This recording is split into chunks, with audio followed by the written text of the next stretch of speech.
Assalamualaikum warahmatullahi wabarakatuh. Perkenalkan, nama saya Yusri Sajidah Fatimah Pasaribu. Saya akan menjelaskan materi yang tidak dipahami oleh Patresia Agnesia Hutajulu dari kelas D dan Neferawati Sinaga dari kelas D. Berikut pemaparan saya. Pertama, saya akan menjelaskan pertanyaan dari Neferawati Sinaga dari kelas D.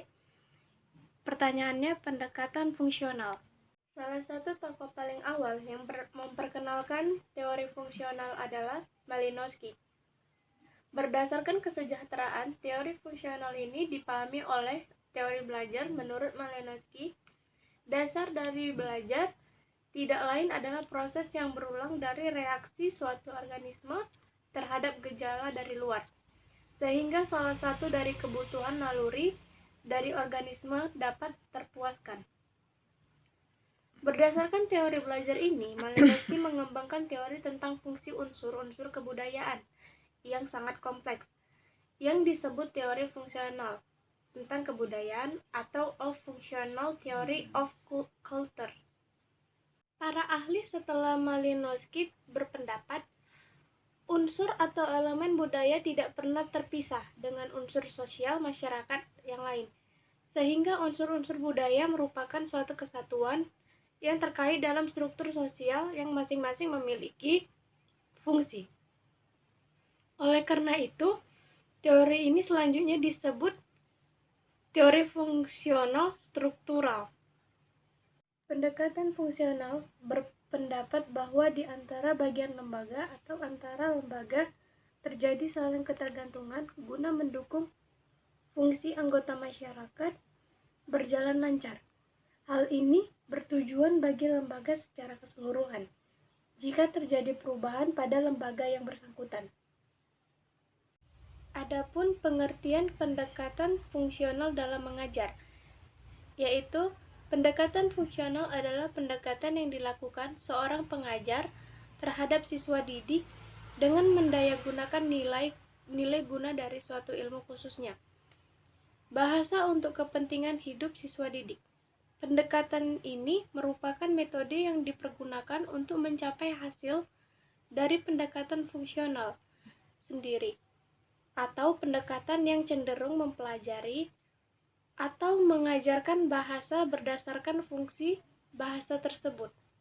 Pendekatan fungsional dapat juga diartikan sebagai usaha memberi materi pembelajaran yang menekankan kepada segi kemanfaatan bagi peserta didik dalam kehidupan sehari-hari sesuai dengan tingkat perkembangannya.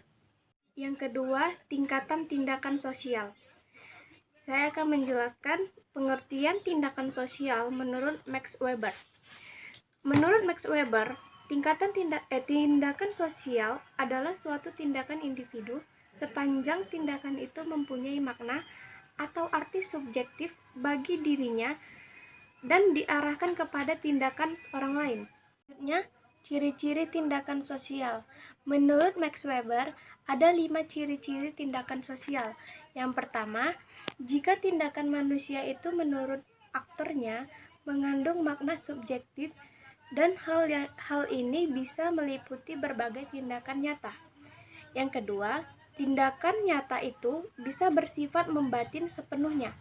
Yang ketiga, tindakan itu bisa berasal dari akibat pengaruh positif atau suatu situasi, tindakan yang sangat sengaja diulang, atau tindakan dalam bentuk persetujuan secara diam-diam dari pihak manapun.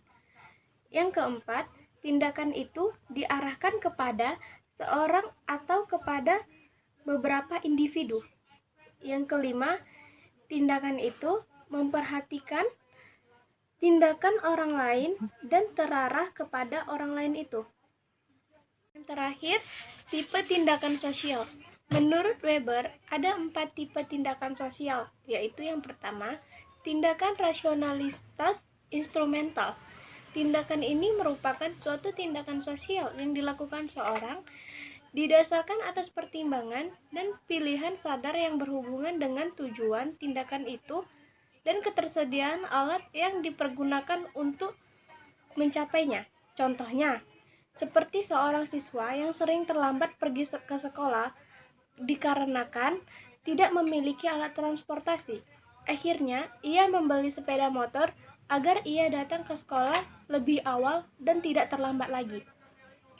Yang kedua, tindakan rasional nilai. Tindakan rasional nilai memiliki sifat bahwa alat-alat yang ada hanya merupakan pertimbangan yang perhitungan yang sadar. Sementara tujuan-tujuan sudah ada di dalam hubungan dengan nilai-nilai individu yang bersifat absolut. Contohnya, perilaku beribadah atau seorang mendahulukan orang lain lebih tua ketika antri sembako. Yang ketiga, tindakan efektif atau tindakan yang dipengaruhi oleh emosi. Tipe tindakan sosial ini lebih didominasi perasaan atau emosi tanpa refleksi intelektual atau perencanaan sadar. Tindakan efektif sifatnya spontan, tidak rasional, dan merupakan ekspresi emosional antara individu. Contohnya, hubungan kasih sayang antara dua remaja yang saling jatuh cinta atau yang sedang dimabuk asmara. Tindakan ini biasanya terjadi atas rangsangan dari luar yang bersifat otomatis sehingga bias berarti. Yang keempat, tindakan tradisional atau tindakan karena kebiasaan. Dalam tindakan jenis ini, seorang memperlihatkan perilaku tertentu karena kebiasaan yang diperoleh dari nenek moyang tanpa refleksi yang sadar atau perencanaan. Contohnya, tindakan pulang kampung di saat Lebaran Idul Fitri. Baiklah, yang ketiga saya akan menjelaskan tentang implementasi sistem sosial budaya Indonesia.